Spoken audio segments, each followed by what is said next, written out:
I thought that celebrity culture was dead. Like, I had this whole idea on what I was going to share with you today, but then news broke that OJ Simpson passed.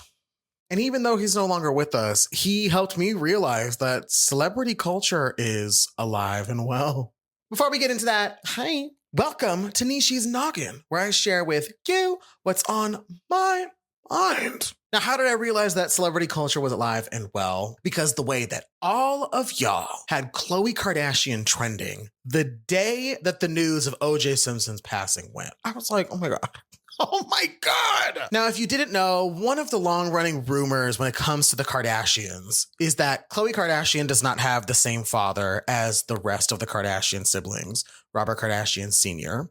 This is all alleged, by the way, all alleged. But the joke, which honestly, I don't know, the joke in itself is not that funny. The way that y'all acted was funny, but the joke in itself apparently is that Khloe Kardashian's father is actually OJ Simpson. That was a long-running joke. The problem that I have with this joke, one, is that in itself is not that funny. Two, if we're going to be speculating on who Khloe Kardashian's father is, it should be this guy, Alex Roldan. If you didn't already know about this, he's a very successful hairdresser and has been working for a very long time in West Hollywood and Beverly Hills. And he's actually worked with the Kardashian family since the late Robert Kardashian Sr.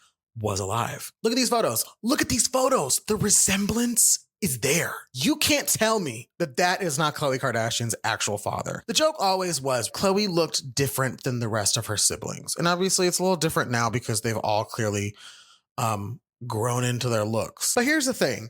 There's this screenshot from Kourtney Kardashian's Instagram. This goes back to 2012. Look at this picture. Alex Roldan and the Kardashian family were really close. Allegedly, Alex Roldan was Kris Jenner's hairdresser. And I didn't know this until I started looking into it for this video in particular. But apparently, there's leaked journals from Robert Kardashian Sr. that apparently detail that he was aware that Kris Jenner was having an affair with Alex Roldan.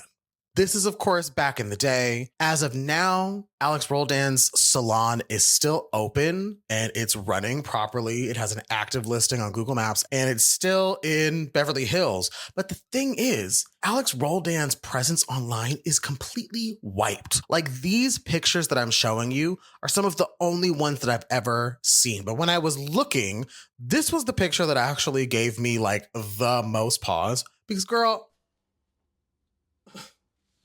this is another picture from 2012. I'm assuming this is when the rumors first really started to bubble. Social media 12 years ago was a way different animal than it is now. In 2012, celebrities were a little bit more honest and open. Now everybody's buttoned up. Back then, we have a post like what Kylie did, where she not only posted what seems to be this reunion with Khloe and her father, but look at this caption. Like, girl,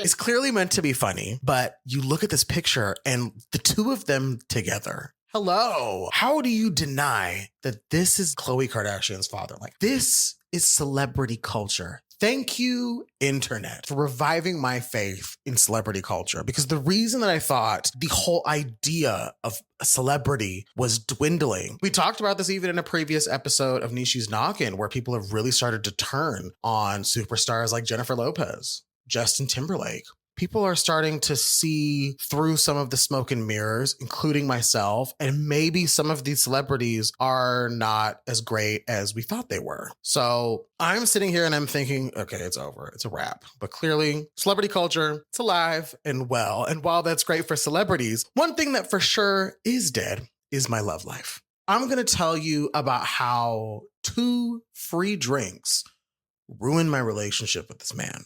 We met on Hinge. We started chatting. We'd gone out on I believe, a date or like a couple dates at this point. On the last date that we went on, he decided to show me some spots in Chicago. Because if you don't know, I grew up in Phoenix, Arizona. I've now lived in Chicago. And when we first went out, I was still really new here, but I was very new to Chicago. And he's a native. And so he was like, I'm just going to show you some really cool places. So we start off, we go to a bar, we have some drinks. Shortly after that, I honestly am trying to get some food because I'm like, oh, I'm feeling it. And I don't want to be this messy this early. Foreshadowing? I think so. My date, he then says, well, there's a pizza spot right across the street, so we can just run on over, grab some pizza, and continue from there. I'm like, great, yes. You better be accommodating to my needs. And so as we're walking across the street, we're heading towards this pizza place. Now, right next to the pizza place, apparently is this new fancy restaurant that just opened up. And my date made it a point to, when he was noticing it, he was like, damn, I really wish I had made reservations to go there. It's a really good spot. It's new. I've been hearing about it. And he looks at me and he goes, but maybe we'll save that for next time. I was like, oh, I'm blushing, but I guess we will save it for next time.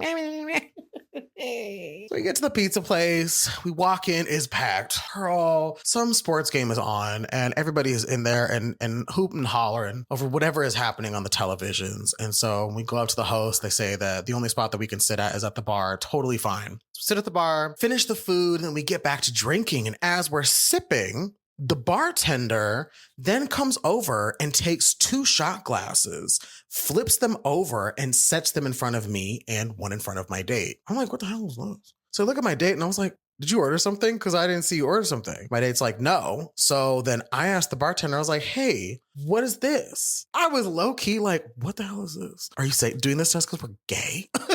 Why are you giving me empty shot glasses, sir? But he tells me that these turned over shot glasses are, I think he said that they're eucalypts, which means that we can order another round of drinks, whatever we want it to be. If we want it to be a shot, if we want it to be a drink, whatever. Who did that? And he was like, there's a lovely woman back there and she set that up. Who? So I asked the bartender, can you point out who did that? He points over and in the distance, like I'm a little tipsy, so maybe the bar isn't that big, but all the way towards the back, I see that there's this woman, this gorgeous blonde hair. He points at her and she waves. Oh, I wave at her and I gesture for her to come over because I wanted to thank her and also find out like, what the hell? What the hell is this, girl? So woman comes over. We introduce ourselves to each other. For the sake of the conversation and privacy, we're going to call her June. So June comes over and she says, sorry if I interrupted anything, but I saw that you two were having good times, so just want to send over a drink. And she proceeds to tell me that she's also moved from Phoenix to Chicago. And she'd said that she's familiar with my work. As we're having this conversation, my date is like, hey, you know what? I have to go to the bathroom real quick. As he starts to walk away, I have retold the story once before. I'm going to be real candid here. So when he walks off, then June looks at me and she's like, I'm going to be so for real with you right now. I listened to your show today and you talked about how you were going to go on a date tonight. Is this the date? Oh my God. Me and my big mouth. Yes, that is. And she was like, oh my God, is that the guy that you were talking about? Like, yes, that is. Why did I talk about that? What is wrong? So we addressed that and she's like, he's really cute, blah, blah, blah. How's everything going? And I'm like, I think it's going great. The things that we have in common, I haven't had in common with another man, blah, blah, blah. My date starts to come back. So June and I cut that conversation. When he comes back, then June is like, I have to go to the bathroom as well. She goes off to the bathroom and then I look at my date and I look at my date. And this is where my honesty that I haven't talked about this when I retold the story before. I looked at my date and I was like, hey, I found out while you were in the bathroom that she's a fan of the work that I do. I want to make sure that we're both aware of that. Let's finish our drink. We can let her go back to her night. We're going to go back to our night. Let's just go ahead and wrap it up. I don't know. I'm tipsy. I'm on a date. I don't want to be a bad representation of myself. So in hindsight, he was really agreeable. But in hindsight, I realized he was like, oh, sure. Yeah. Okay. So we agree on that and we're finishing up our drinks. And then June comes back over and she's like, hey, this is a really unexpected turn of events for the night. I'm dating the guy that works at the restaurant that's right next to this one. This is the fancy restaurant that my date was talking about earlier. And so she's like, what do you guys think about coming over there? I'm sitting there and I'm tipsy, mind you. Like, oh, you know somebody that's there? And she goes, yeah, I'm dating the server right now. If I can go in there and check really quick to see if they have a table, I can hook everything up for us. You can hook it up. My tipsy ass was like, girl, you better go over there, okay? And I look at my date and I was like, what do you think? Yeah, okay, that sounds great.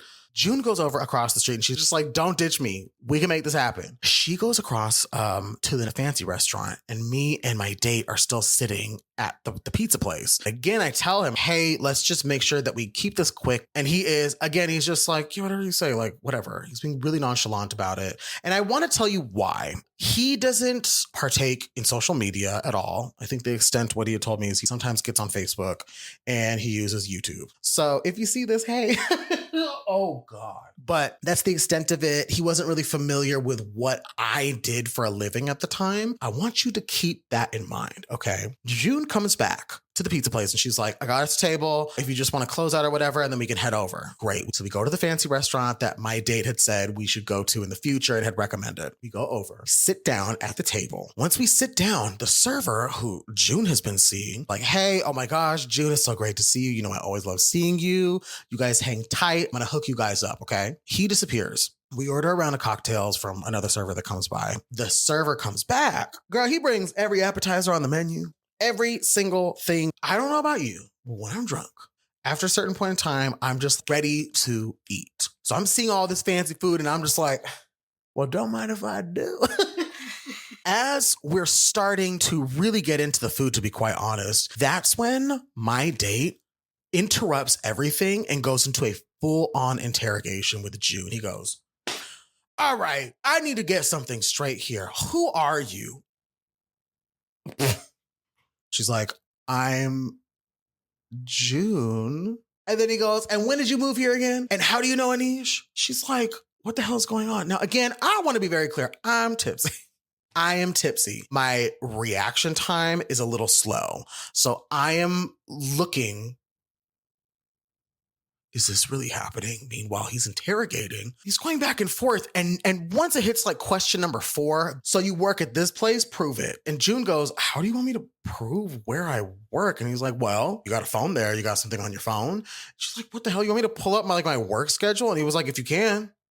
So she gets her phone out and she starts to pull up her work email and she has this nervous giggle. And that's what snapped me out of my tipsiness. This is bad. This is not my mind making things more exaggerated than it is. This is actually bad. So as soon as I hear that giggle, that's when I was like, oh my God, I'm so sorry. I stand up. Me not trying to make a scene. So I stand up and I'm like, I'm so sorry. You know what? This has been a huge misunderstanding. You've been so kind to us. I want to thank you very much for all of your accommodations. Me and my date, we're going to go. I'm going to go to the front and I'm going to pay for whatever needs to be paid for. And then we can bounce. I say this. And then June gets up and she's like, you know what? No, actually, this was my bad. I interrupted your guys' date. I've clearly overstepped and I've made things really uncomfortable. It looked like you guys were having a great time before I stepped in. And I'm just going to get another table here. And I'm just like, no, it's totally okay. And she's like, no, it's totally okay. As me and June are doing this, my date gets up. Oh my God, you were telling the truth. Yes, she was telling the truth. So then my date goes, I am so embarrassed and I am so sorry. I thought you guys were playing a prank on me. To which June and I are like, what? This fool thought that I worked with June and that we created this elaborate ruse that we were going to prank him. And he thought that something was going to happen, like on some candid camera stunt type of thing. I'm like, what are you talking about? And he's like, you know how you do like all that social media stuff? I thought you were going to do that to me.